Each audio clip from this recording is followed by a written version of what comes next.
kita bangkit berdiri bersama-sama, kita naikkan pujian Shema Yisrael. Shema Yisrael, Yahweh Eloheinu, Yahweh Echad. Shema Indonesia, Shema Indonesia, Yahweh Eloheinu, Yahweh Echad. Shema Ambarawa, Shema Ambarawa, Yahweh Eloheinu, Yahweh Echad. Baruch Shem Kevod Malkuto Leolam Bae.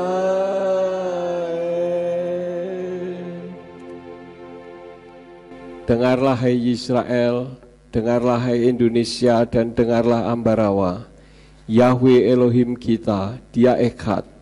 Dialah satu-satunya Elohim yang layak dan berhak untuk ditinggikan dan dimuliakan. Kami mengucap syukur apabila pagi ini kami dapat bangun dengan tubuh yang sehat. Kami bisa datang kepada Tuhan, berhimpun bersama-sama dengan umat-umat Tuhan. Kami telah memuji-muji dan meninggikan nama-Mu.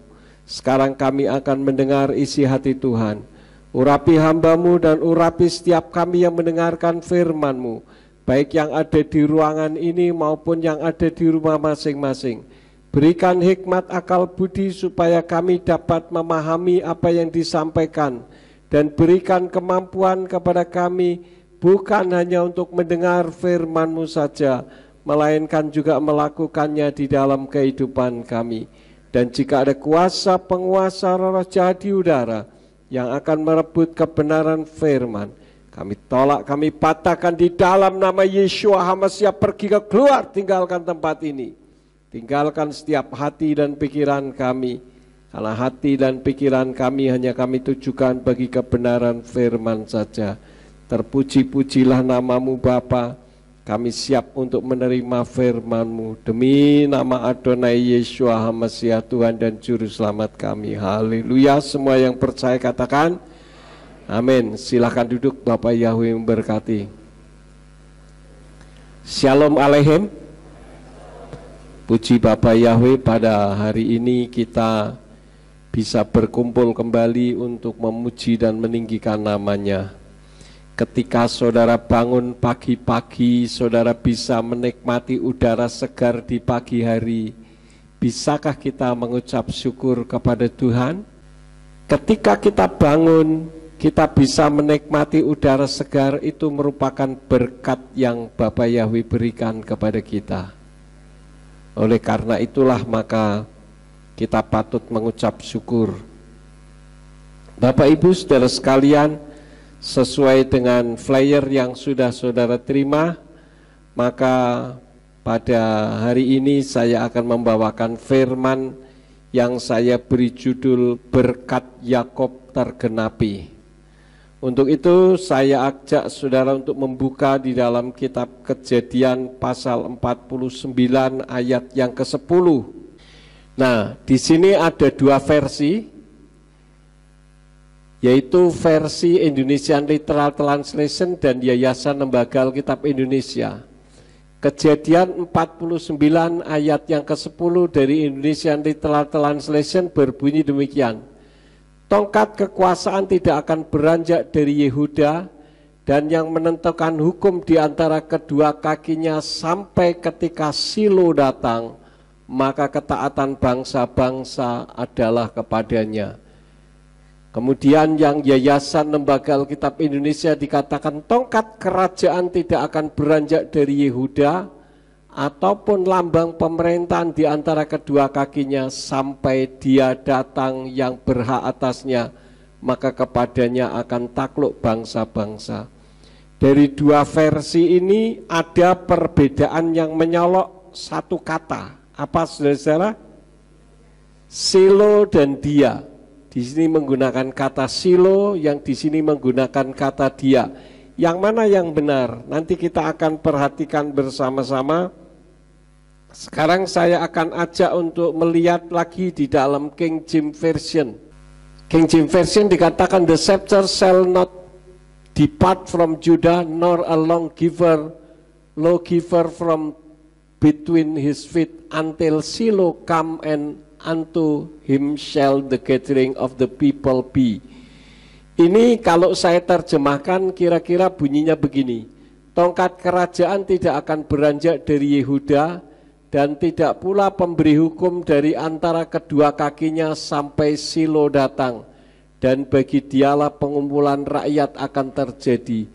King James Version menggunakan kata Shiloh, ya. Tetapi kita lihat lagi ayat yang sama dari versi yang berbeda.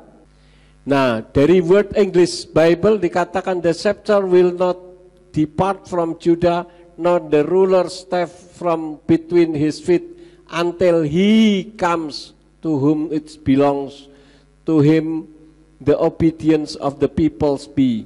Di sini menggunakan kata he, yang kalau diterjemahkan tongkat kerajaan tidak akan lepas dari Yehuda, dan tongkat penguasa tidak akan lepas dari antara dua kakinya sampai dia tiba pada pemiliknya. Baginya ketaatan bangsa-bangsa akan terjadi.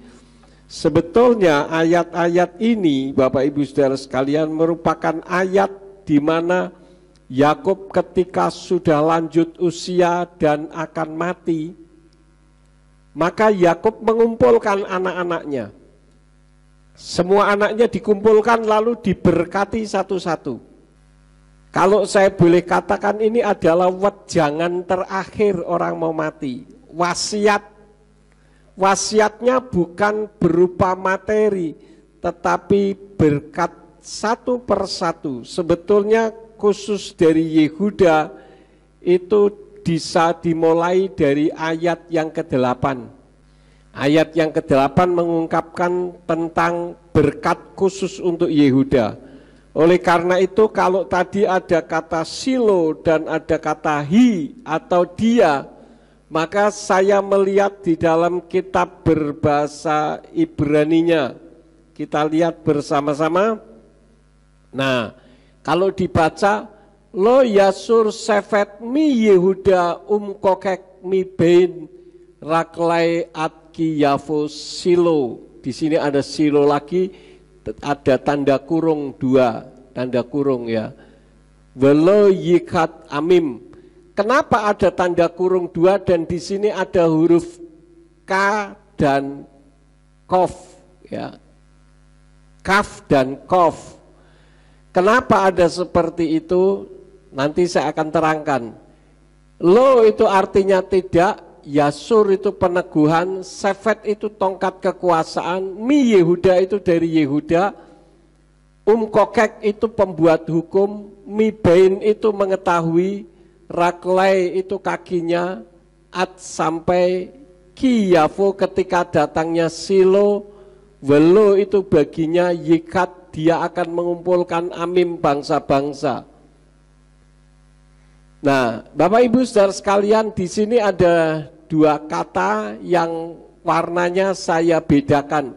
Kalau diterjemahkan kata per kata, mibain itu berarti bisa mengetahui dan raklai itu kakinya. Tetapi kalau digabung 2 kata ini, nah kalau digabung itu berarti di antara kakinya. Ya, ini yang pertama. Yang kedua, di sini menggunakan kata kaf. Kaf itu merupakan bagian dari kata ki yang berarti sampai, ya. Kemudian yang Kof ini, jadi Kof itu nama yang memiliki makna khusus. Jadi kata Silo itu mengandung dua makna. Kenapa diberi tanda kurung? Kemungkinan ketika ditemukan ayat tersebut ada kerusakan sehingga terjadi perbedaan. Bedanya di sini saudara perhatikan. Silo yang Kaf itu hurufnya sin, apalagi ini? Yod, lalu lamet, he, ya. Tapi kalau yang di sini sin, yod, lamet, waw. Jadi kemungkinan terjadi kerusakan di antara ayat ini, sehingga diperjelas dengan kata kof dan kaf. Nah, kalau kaf kembali ke atas, itu bagian dari kata ki, ya. Jadi tidak ada perubahan sama sekali. Tetapi Silo itu sendiri mengandung makna. Kalau yang menggunakan kof ini memiliki makna khusus. Saya berpikir sangat keras, apa sih artinya ini? Yakob pada saat mau mati dia memberkati semua anak-anaknya dengan berkat dari hasil kehidupan anak-anaknya, termasuk Simeon dan Lewi yang dulu pernah membantai satu komunitas karena adiknya yang bernama Dina diperkosa. Ya. Nah, perhatikan saudara-saudara, saya berpikir ini pasti merupakan sebuah nama, dan apa yang disampaikan oleh Yakob berkat kepada Yehuda itu juga bisa merupakan sebuah nubuatan. Lalu saya berpikir kalau nubuatan dari suku Yehuda, kira-kira siapa yang saudara maksud? Ada yang tahu? Yesua. Coba turun ke bawah, satu lagi. Nah, ini ya, ternyata saya menyelidiki di dalam Yudaisme yang dimaksud Silo adalah Mesias, tetapi mereka masih menunggu-nunggu. Saya belum yakin saudara-saudara, karena Yudaisme kan menolak Yesua, ya. Tapi dalam kasus ini tidak ada masalah sebetulnya, karena merupakan nubuatan, berkat untuk Yehuda yang merupakan nubuatan. Nah, saya tanya kepada ChatGPT, pertanyaan saya begini, di dalam Beresit 49 ayat yang ke-10 ada kata Ibrani yang spesifik apa? Lalu ChatGPT menjawab huruf Ibrani dari kitab Beresit 49 ayat 10 adalah Silo. Lalu saya tanya lagi, apa artinya? Lalu dijawab, arti dari kata Silo dalam konteks tersebut diterjemahkan sebagai pemimpin atau pribadi yang ditunggu-tunggu. Dalam tradisi Yahudi istilah ini sering dihubungkan dengan Mesias yang dijanjikan.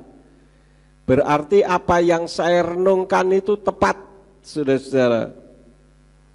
Nah, karena itulah maka terjemahan yang tepat dari Kejadian 49 ayat yang ke-10 bunyinya, tongkat kekuasaan tidak akan beranjak dari, sebetulnya ini bukan suku tapi keturunan, ya. Kata suku itu juga tidak ada, itu saya sendiri yang menambahkan. Kenapa? Karena pada saat Yakob memberkati Yehuda, kan keturunannya menjadi suku Yehuda, betul enggak? Makanya saya tambahkan, walaupun tidak ada, orang pasti akan tahu bahwa yang dimaksud adalah suku Yehuda atau keturunan dari Yehuda. Dan yang menentukan hukum dari antara kedua kakinya sampai ketika Silo, yaitu Mesias datang, maka ketaatan bangsa-bangsa adalah kepadanya. Nah, ternyata saudara-saudara, berkat Yakob ini diulang oleh Mose atau Musa Nah, di dalam Ulangan 18 ayat 15, Yahweh Elohimmu akan membangkitkan bagimu seorang nabi dari antaramu, dari saudara-saudaramu, seorang yang sama seperti aku. Kamu harus mendengarkan dia. Dan ayat ini seringkali disalah tafsirkan oleh saudara-saudara kita yang tidak beriman kepada Yeshua, mengatakan pribadi lainlah yang dimaksudkan nabi itu.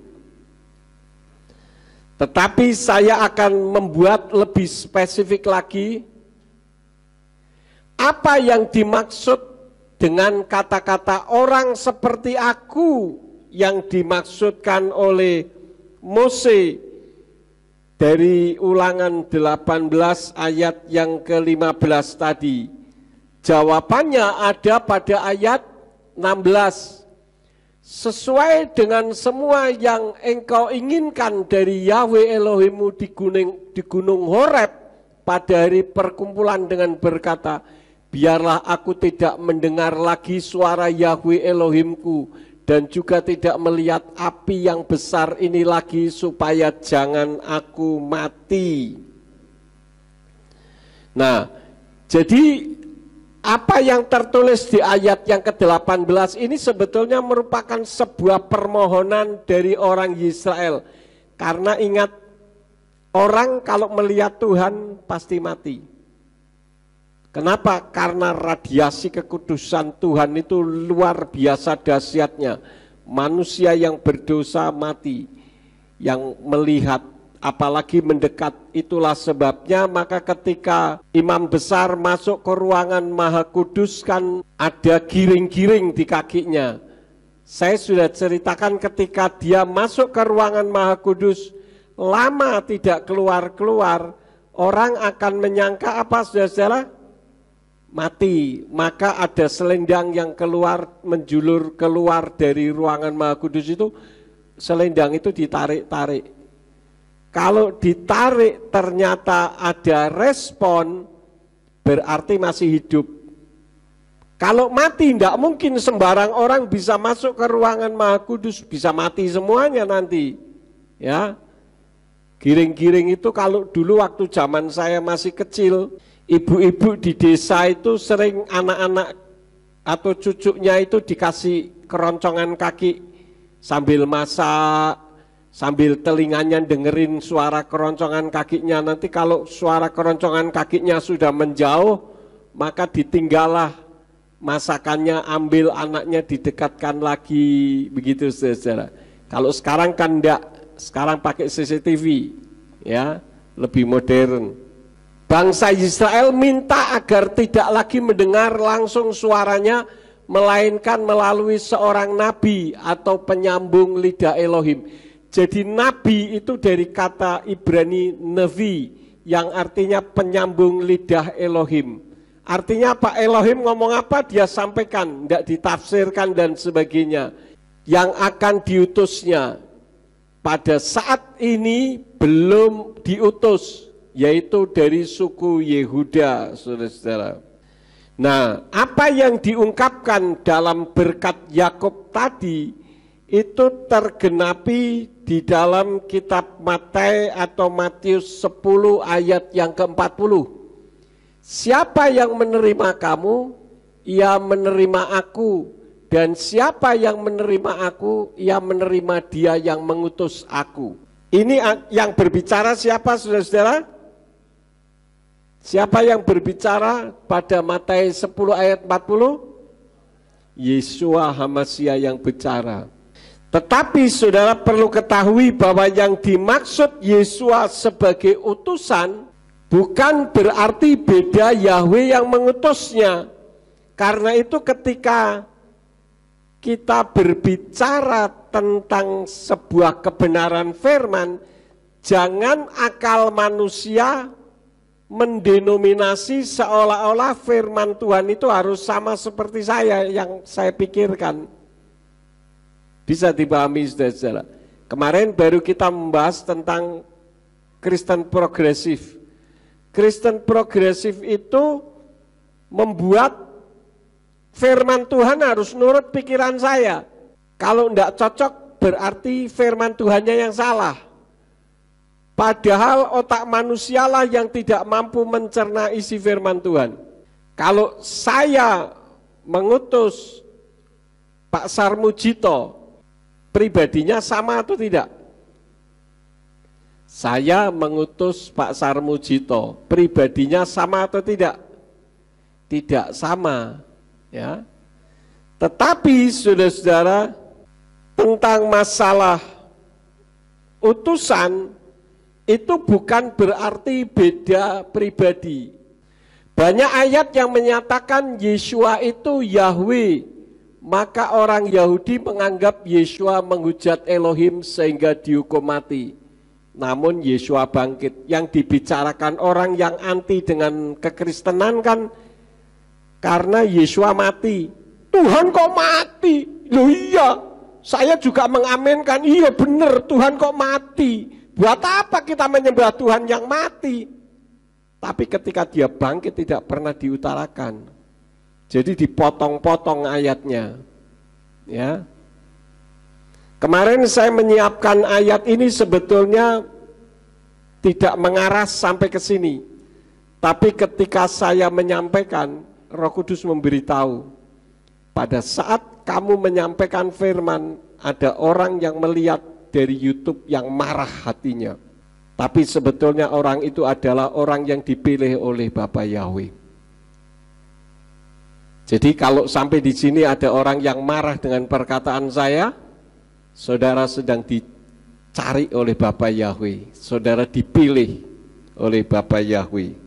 Jadi seperti yang ditulis di dalam kitab Injil Yohanan pasal 8 ayat 24 yang berbunyi laken amarti lakem kita mutu vakato tekem ki imlo ta'aminu fi ki anihu tamutu vakato tekem. Oleh karena itu aku, yaitu Yeshua, karena yang berbicara Yeshua. Memang di sini tidak ada Yeshua, adanya aku. Tapi jangan kemudian ditafsirkan, mana ada Tuhan yang bernama aku, Yorono. Jangan cerekal. Cerekal itu bahasa Indonesianya apa ya?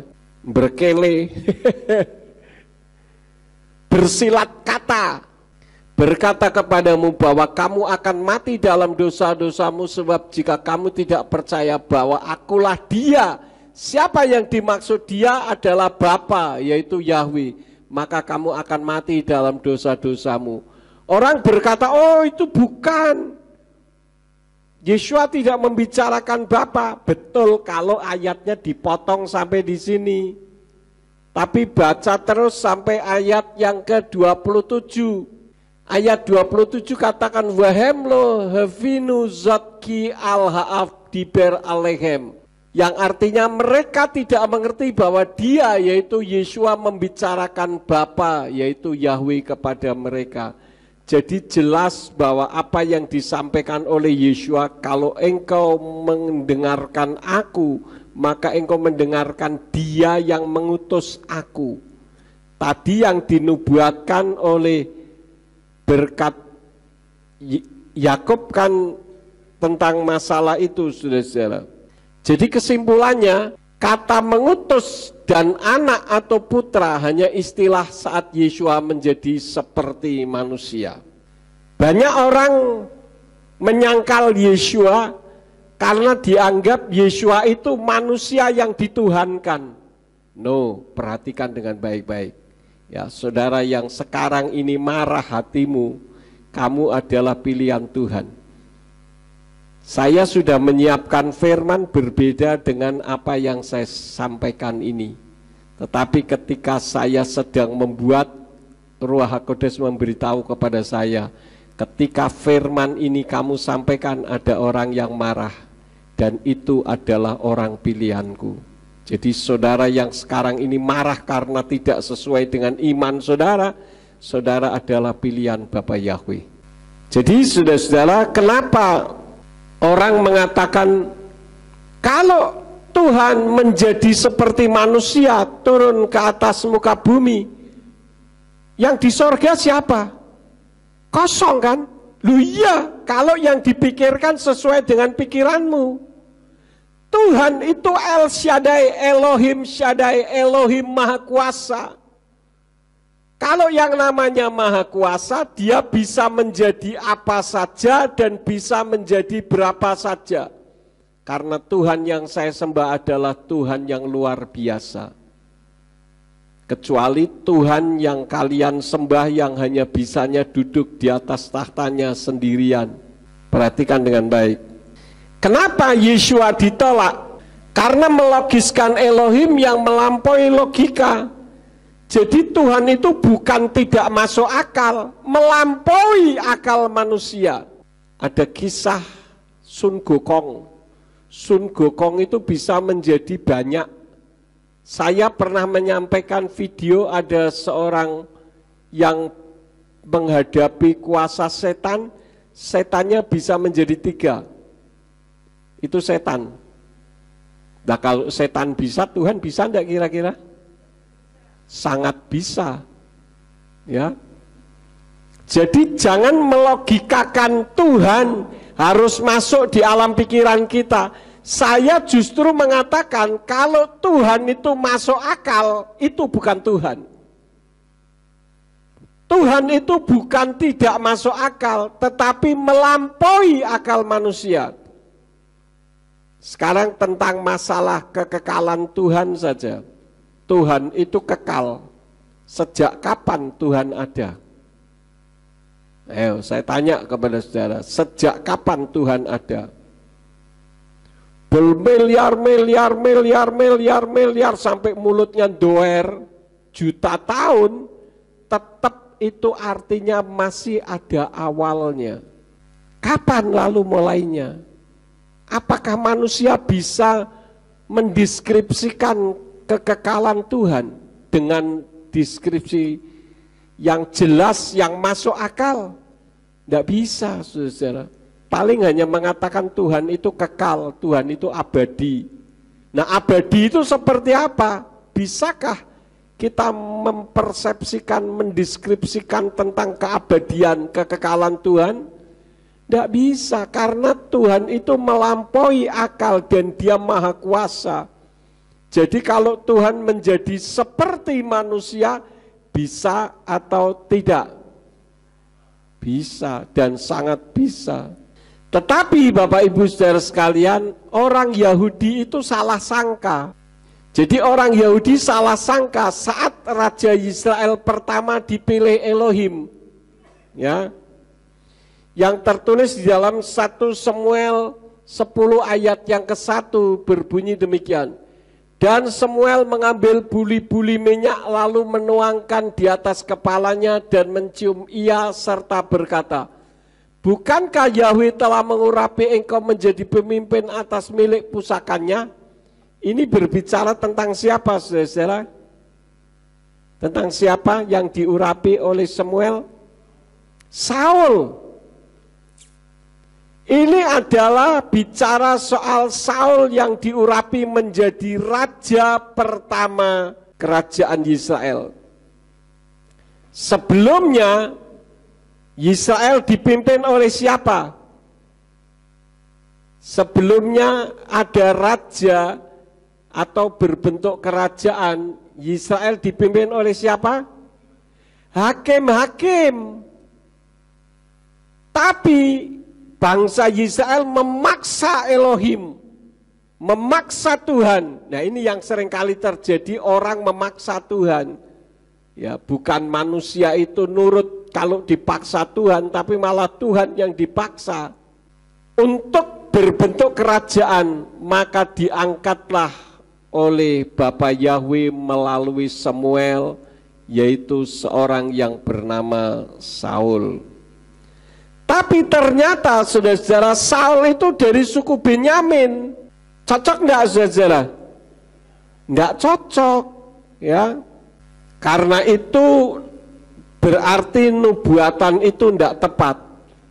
Lalu orang Yahudi menyalahartikan lagi, oh berarti setelah terjadinya perpecahan, kita perhatikan bahwa setelah Raja Salomo mati sekitar tahun 930 sebelum Masehi, kerajaan Israel pecah menjadi dua, yang di utara sebagian besar wilayah Israel, sedangkan di selatan itu kerajaannya disebut kerajaan Yehuda yang terdiri dari dua suku, yaitu suku Yehuda dan suku Benyamin. Lalu ketika diangkat raja pertama dari kerajaan Yehuda, dan itu tertulis di dalam kitab 2 Tawarikh pasal 12 ayat 13. Raja Rehabeam membuat dirinya sendiri kuat di Yerusalem dan memerintah. Sebab Rehabeam berumur 41 tahun pada waktu ia menjadi raja, dan 17 tahun lamanya dia memerintah di Yerusalem, kota yang telah Yahweh pilih dari antara segala suku Israel untuk menempatkan namanya di sana. Nama ibunya Naamah, seorang wanita Amon. Padahal tadi dikatakan di dalam nubuatan berkatnya Yakub dikatakan apa? Tongkat kekuasaan tidak akan beranjak dari Yehuda, dan yang menentukan hukum dari antara kedua kakinya. Tapi kita lihat di sini, ternyata Rehabeam ini merupakan raja pertama kerajaan Yehuda. Raja pertama kerajaan Yehuda. Raja pertama kerajaan Israel siapa namanya? Saul. Perhatikan, bangsa Israel itu pecah menjadi dua, yaitu setelah Salomo mati terjadi peperangan, yaitu terpecah menjadi dua, kerajaan Yehuda dan kerajaan Israel. Nah tadi cuma satu, yaitu kerajaan Israel diperintah oleh Saul, pilihan Elohim sendiri. Tetapi setelah terjadi perpecahan, maka dipimpinlah kerajaan Yehuda oleh Rehabeam. Dan Rehabeam ini dari suku Yehuda, saudara-saudara. Disangka berkat Yakub tergenapi di kerajaan Yehuda karena Rehabeam itu dari suku Yehuda dan raja pertama di kerajaan Yehuda. Cocok gitu. Tapi kenapa Rehabeam ibunya dari orang Amon? Nah, dikatakan nama ibunya Naamah, seorang wanita Amon. Nah, cocok enggak saudara-saudara? Tidak cocok lagi ya. Orang Yahudi dua kali salah sangka. Disangka ketika diangkat seorang raja dari kerajaan Israel, itu yang dimaksud dengan nubuatan dari Yakub. Ternyata tidak cocok. Karena Saul dari suku apa? Suku Benyamin. Kemudian ketika terjadi perpecahan, kemudian kerajaan Israel menjadi dua, yaitu kerajaan Israel dan kerajaan Yehuda. Lalu diangkat seorang raja yang bernama Rehabeam. Rehabeam ini dari suku Yehuda, tetapi ibunya orang Amon. Kembali tidak cocok, saudara-saudara. Nah pertanyaannya, kenapa raja Israel dari kerajaan Israel pertama Saul dari suku Benyamin? Apakah berkat Yakub terhadap Yehuda salah? Nah ini, saudara-saudara. Sebetulnya berkat Yakub itu tidak salah. Ya, saya bersyukur kalau saya memberikan sebuah nubuatan terrealisasi. Dulu saya ketika belum kenal dengan Rio, pada saat ada retret pemuda di Salatiga, Roh Kudus bicara kepada saya, beritahu kepada orang itu, aku akan memakai dia untuk memimpin. Ya, saya sampaikan dan terrealisasi. Jadi berkat Yakub itu tidak salah. Jadi berkat Yakub tidak salah, tetapi orang Yahudi yang salah sangka dan nubuatannya dari berkat Yakub itu apa? Belum tergenapi. Sekarang selanjutnya, pemilihan Saul sebagai raja pertama Israel dari suku Benyamin bukanlah berdasarkan pertimbangan suku. Ini bukan perimbangan tapi pertimbangan suku. Tetapi karena pilihan Elohim ketika orang Israel memaksa meminta seorang raja, maka Elohim memilih Saul melalui Nabi Samuel. Itu tertulis di dalam 1 Samuel 9 ayat 15 sampai 17.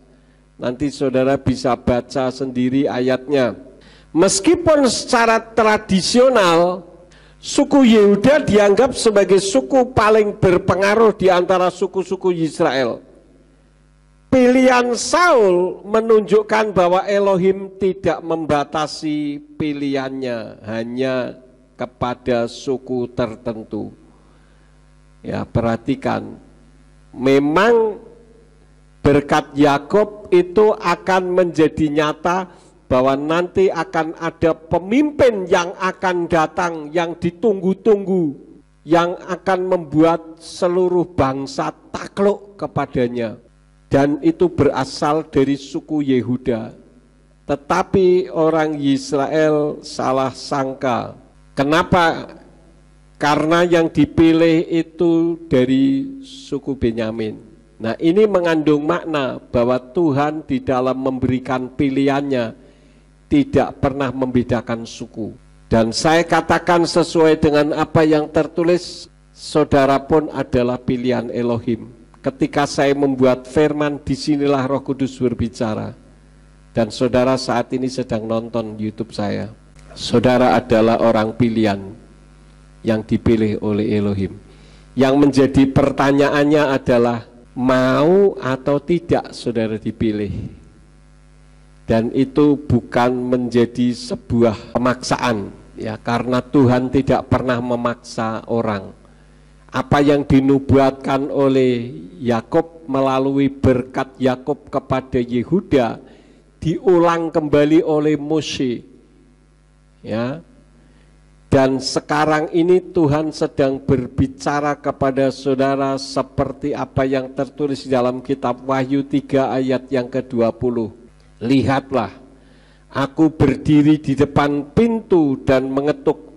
Jadi tidak memaksa masuk atau bukan memaksa masuk. Jika seseorang mendengar suaraku dan membukakan pintu, yang dimaksud adalah pintu hati, aku akan masuk kepadanya dan aku akan makan bersama dia dan dia bersamaku. Aku berdiri di depan pintu. Pintu apa, saudara-saudara? Pintu hati. Dan firman Tuhan kemarin pada saat saya membuat ini, Tuhan berbicara bahwa orang itu adalah orang yang membenci kekristenan. Saudara orangnya. Ya. Saya tidak membuat sampai ke sini, saudara-saudara.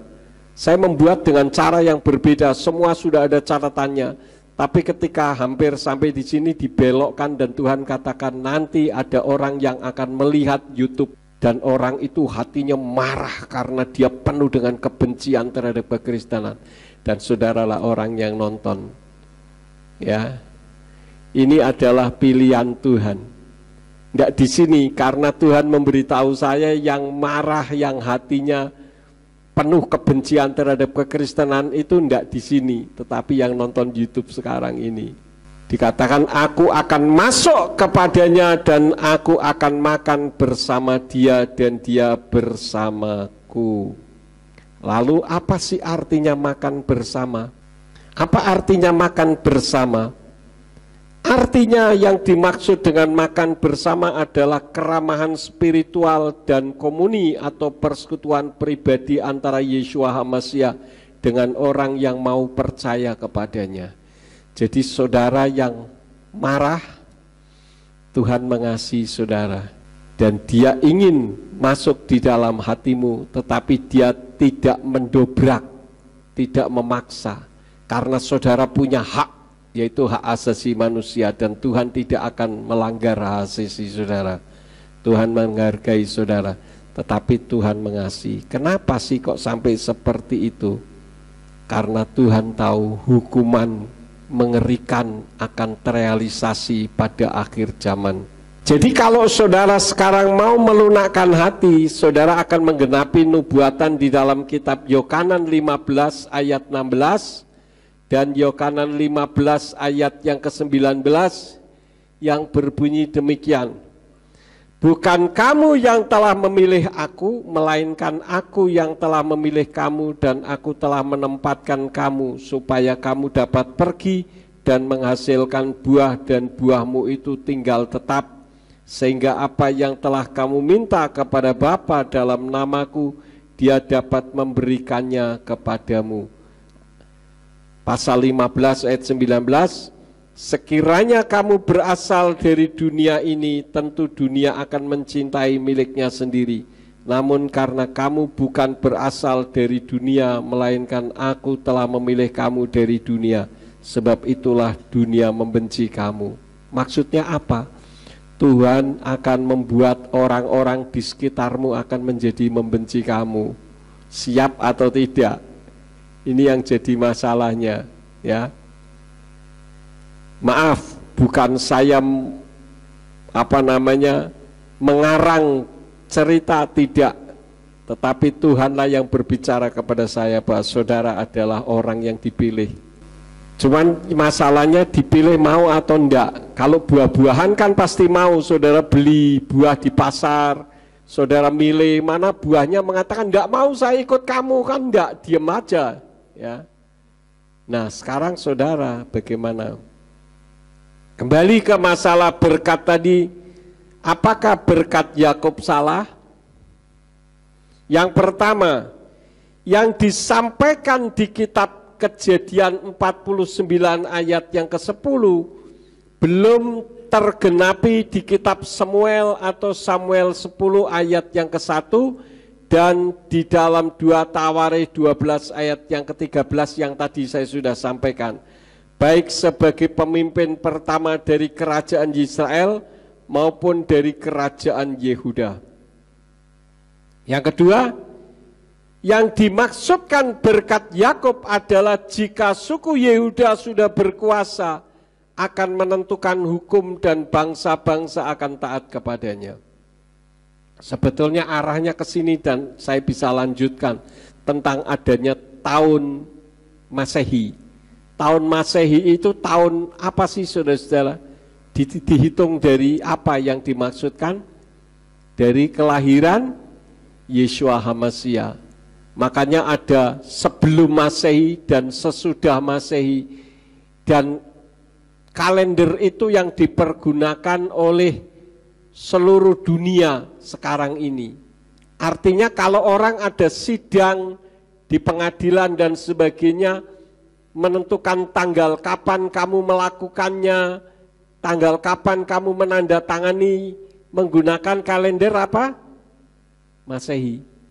Kalender Yeshua HaMashiach, bukan kalender yang lain. Walaupun kalender Masehi itu mirip dengan kalender Gregorian, tetapi kalender Gregorian itu adalah kalender yang dikatakan memperbaiki kalender Masehi.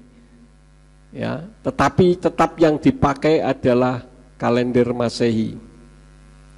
Cuman orang memberi nama kalender Gregorian.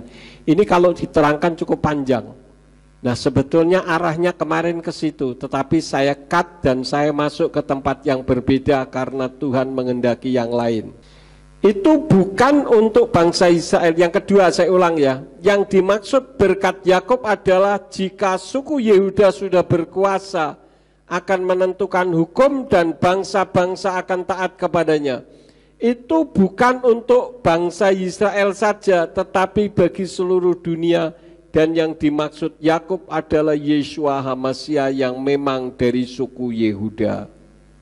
Di dalam kitab Matius 1 ayat yang ke-1, kitab silsilah Yeshua HaMashiach ben David ben Abraham. Sedangkan Yeshua HaMashiach di situ disebut sebagai putra David. Sementara David itu berasal dari suku Yehuda. Dan kita ketahui bahwa tadi kan Mose mengatakan akan ada orang seperti aku, ya. Nah, yang dimaksud itu adalah pada saat itu bangsa Israel tidak mau ketemu Tuhan secara langsung, mendengar suaranya. Saya tidak tahu persis bagaimana suaranya pada saat itu karena saya tidak ada di sana. Tetapi mungkin suaranya menggelegar, membuat orang takut. Ya.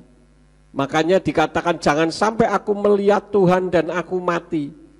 Ketika Yeshua dimuliakan di atas gunung, maka di sana ada perkataan yang sama. Saya akan buka ayatnya di dalam Matius 17 ayat 5. Coba dibuka Matius 17 ayat 5, bisa enggak? Matius 17 ayat 5. Mari kita ucapkan bersama-sama dengan bersuara yang keras, saudara-saudara. Siap?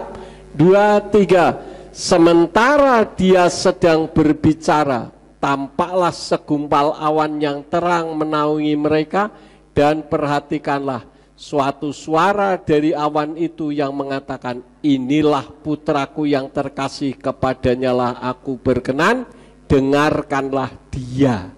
Dengarkanlah dia.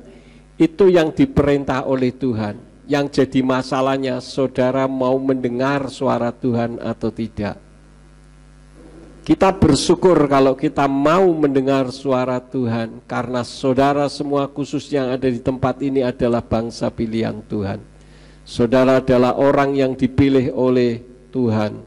Nah, sekarang kita kembali lagi, apakah berkat Yakub salah? Yang ketiga, Silo. Ya, Sin Yod Lamek Waw, dan tadi ada dua, Sin Yod Lamet He, yang berarti pemimpin atau pribadi yang ditunggu-tunggu. Dimaksudkan jika sudah datang akan menentukan hukum dan membuat bangsa-bangsa taat. Itu kata lain dari Mesias yang memiliki bangsa-bangsa.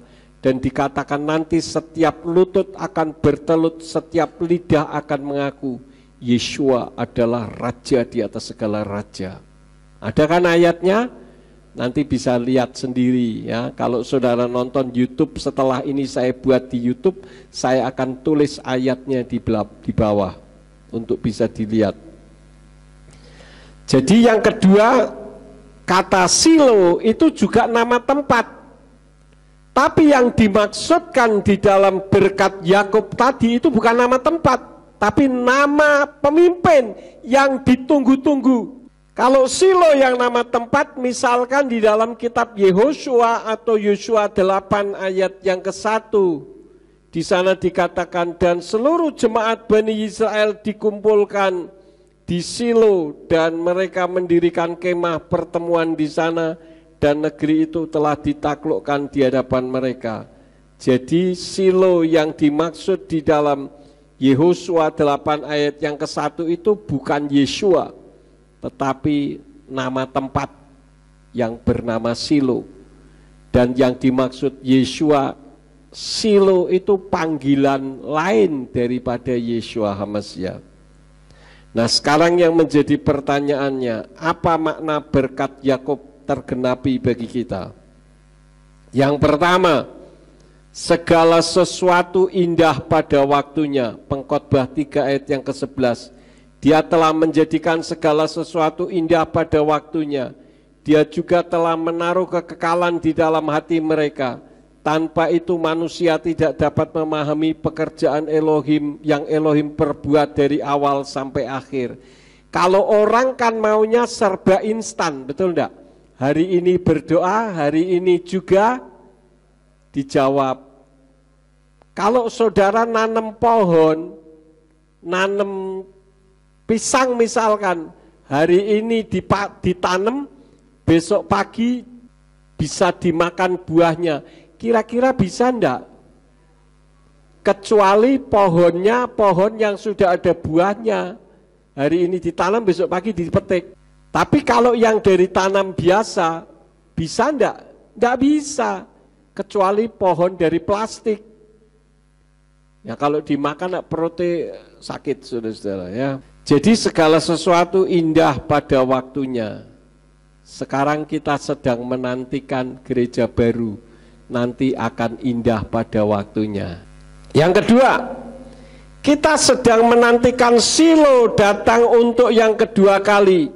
Tetapi kembali bangsa Yahudi salah sangka.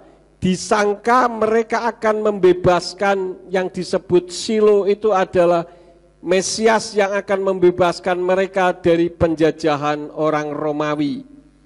Jadi yang dinantikan bangsa Yahudi itu sesuai dengan kitab Injil Lukas pasal 24 ayat yang ke-21.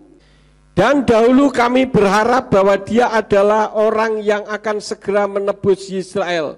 Tetapi kenyataannya dengan semua ini, hari ini sedang lewat hari ketiganya sejak apa yang telah terjadi itu. Jadi Yesua dieluk-elukan oleh orang-orang Yahudi pada saat itu dengan tujuan untuk menjadi pemimpin yang akan memberontak kepada kerajaan Romawi yang menjajah mereka. Tapi mereka kecewa, kenapa? Karena Yesua mati. Jadi kematian Yesua itu mengecewakan mereka, karena mereka menyangka dapat membebaskan mereka dari penjajahan orang Romawi atau pembebasan secara jasmani yang bersifat sementara. Ya. Sementara yang dinantikan di seluruh bumi itu sebetulnya seperti yang diungkapkan dalam berkat Yakub kepada Yehuda, itu adalah berkat yang dinantikan di seluruh bumi, yaitu pembebasan dari dosa yang bersifat kekal. Pembebasnya dari suku Yehuda keturunan Israel. Jadi bukan dari orang Arab, bukan dari Yunani, bukan dari suku-suku di seluruh dunia selain orang Israel yang disebut bangsa Goyim, tetapi adalah dari suku Yehuda yang adalah orang Yahudi. Tapi ingat, Yesua hanya meminjam rahimnya Miriam, dia bukan manusia, karena tidak ada benih spermatozoid dan ovum laki-laki dan perempuan. Yesua dilahirkan dari Ruach HaKodes, ya, dari Roh Kudus. Nah, saat ini kita sedang menantikan kedatangannya yang kedua kali yang disebut rapture. Nanti kita akan melihat Yesua datang di awan-awan dan tidak menjejakkan kaki di atas muka bumi, dan dia akan menarik setiap orang yang beriman kepadanya. Kisah 2 ayat 20 sampai ayat yang ke-21. Jadi hari rapture adalah hari yang membahagiakan. Coba kita buka ayatnya di dalam Kisah 2 ayat 20 sampai 21. Tolong ditayangkan Kisah 2 ayat 20 sampai 21. Mari saudara-saudara kita ucapkan dengan suara yang keras. Ini adalah rapture, hari yang membahagiakan. 2, 3. Matahari akan berubah menjadi gelap dan bulan menjadi darah sebelum hari Yahweh yang besar dan mulia itu datang. Dan akan terjadi setiap orang yang memanggil nama Yahweh, dia akan diselamatkan. Yang diselamatkan yang memanggil, bukan saya ngomong, firman yang ngomong. Jadi kalau saudara memanggilnya nama sesembahan lain, terangkat atau tidak? Saudara yang menjawab, ya. Ini jelas sekali, saudara-saudara. Jangan Pak Yakub mentang-mentang ngajarin soal Yahweh ya seperti lah. Ini ayatnya ngomongin ngono. Suruh bagaimana? Itu hari yang membahagiakan. Biasanya orang yang hidupnya sulit menghadapi banyak penderitaan di atas muka bumi, dialah yang paling bahagia, karena ketika rapture dia akan terangkat dan dia akan melupakan semua yang terjadi di atas muka bumi ini. Tapi saudara, rapture juga merupakan hari yang menakutkan dan mengerikan. Kita membuka di dalam Yesayahu 13 ayat 6 dan 9. Yesayahu pasal 13 ayat 6 dan 9. Mari kita baca bersama-sama ayat 6-nya terlebih dahulu. Siap? Dengan bersuara yang keras. 2, 3. Merataplah kamu, karena hari Yahweh sudah dekat, sebagai kehancuran dari Yang Maha Kuasa. Dia akan datang. Ayat 9.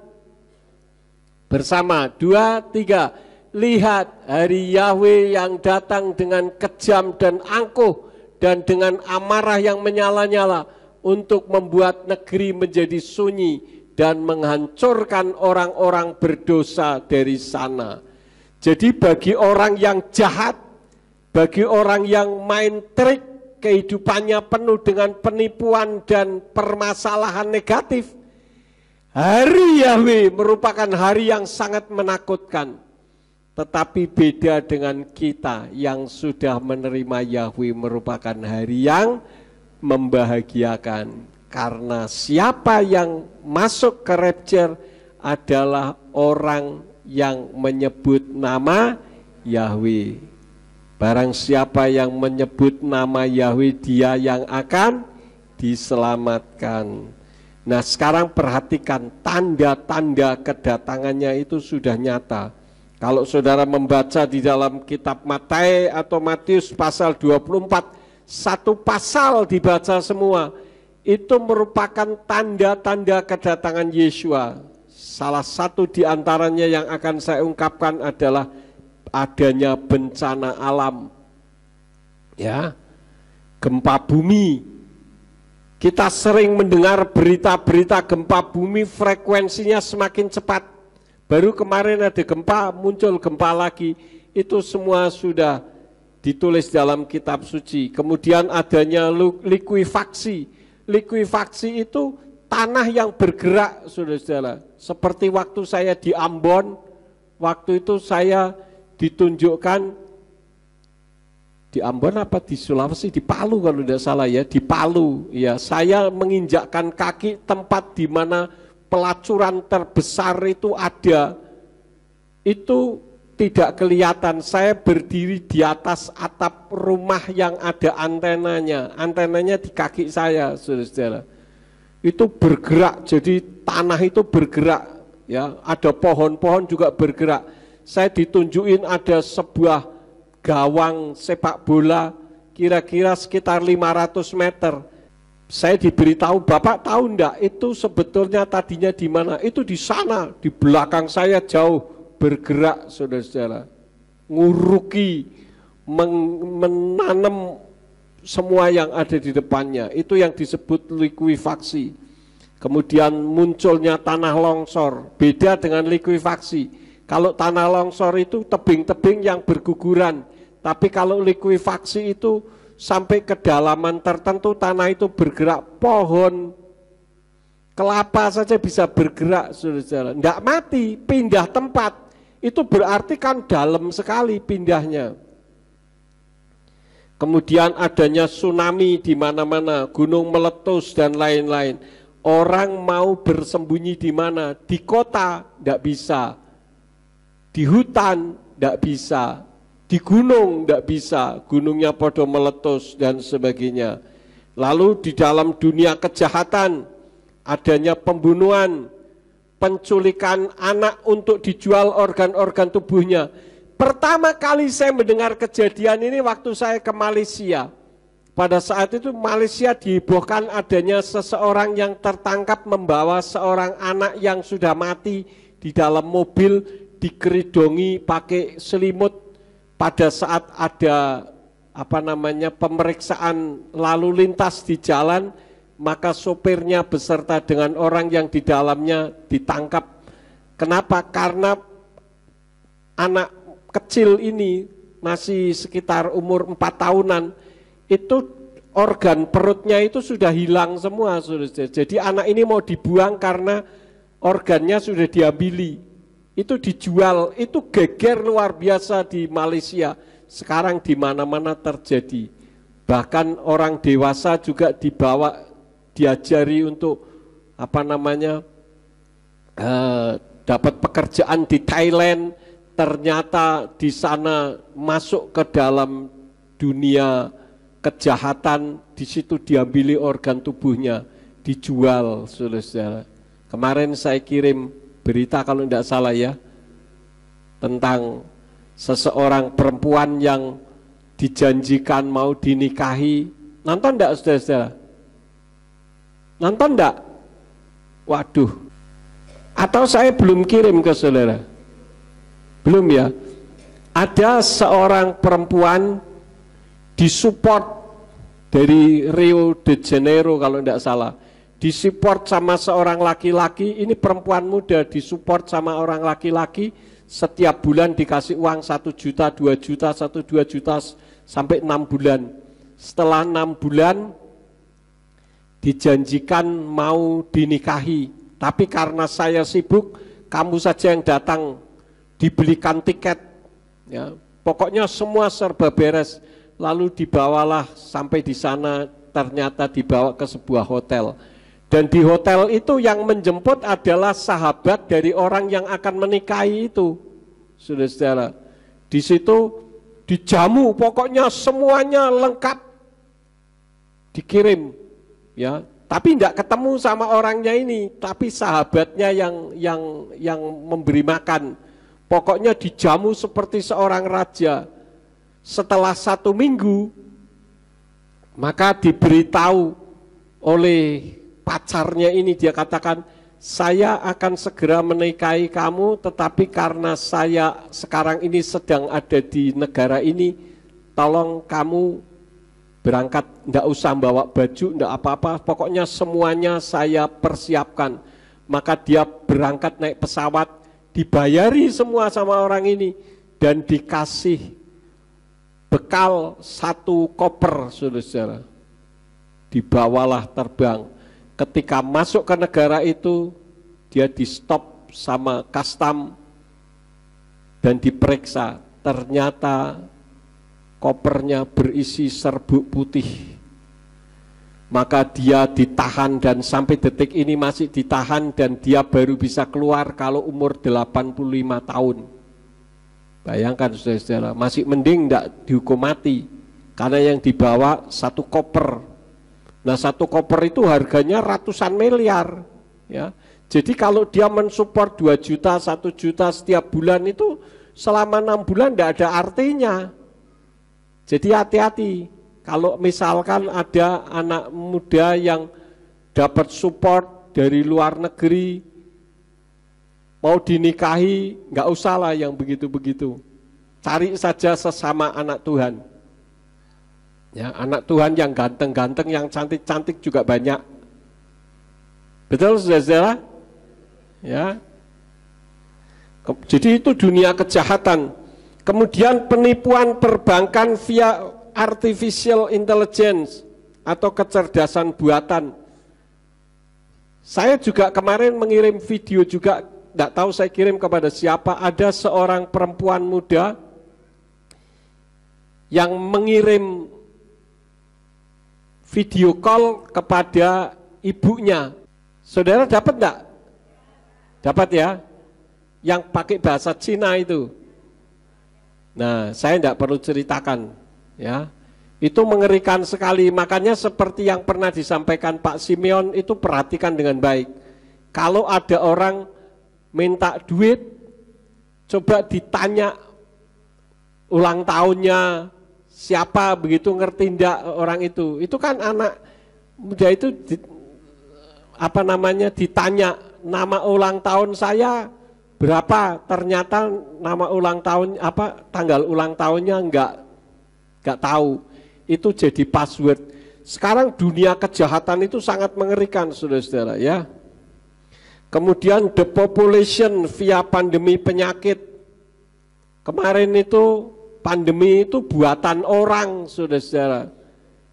Dan saya tidak akan mengatakan karena nanti video saya di take down lagi. Saya sudah 2 kali di take down video saya karena mengungkapkan rahasia kejahatan manusia.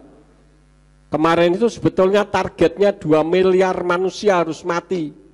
Yang ditadikan target adalah orang Afrika dan orang China dari negara Tiongkok sana, karena dianggap ini orang yang memusuhi, orang yang membuat pandemi, dan orang Afrika dianggap orang yang tidak berproduksi. Saya tidak akan panjang ke situ, nanti di take down lagi. Kemudian terjadinya pemerkosaan yang semakin maksimal, ya. Kemudian terjadinya peperangan antar bangsa, antar golongan dan lain-lain. Artinya kedatangan Yeshua HaMashiach sudah dekat. Tanda-tandanya kita sudah lihat, dan sekarang ini adalah waktunya bagi kita untuk jangan bermain-main dengan dosa. Mari kita dekatkan diri kita kepada Tuhan sehingga ketika terjadi rapture kapanpun kita sudah siap. Jangan menentukan, karena firman Tuhan katakan tidak ada seorang pun yang tahu. Jadi kalau ditentukan tanggal sekian, bulan sekian atau tahun sekian, itu pasti akan dipermalukan Tuhan. Bukan berarti saya tidak percaya rapture, saya percaya, tapi rapture malam nanti bisa enggak? Besok pagi bisa enggak? Lusa bisa enggak? Anytime, kapanpun bisa. Sekarang tinggal kitanya saja yang menyiapkan diri, sehingga ketika terjadi rapture kita akan terangkat. Amin. Dengarkan firman Tuhan ini. Bapak Yahweh memberkati.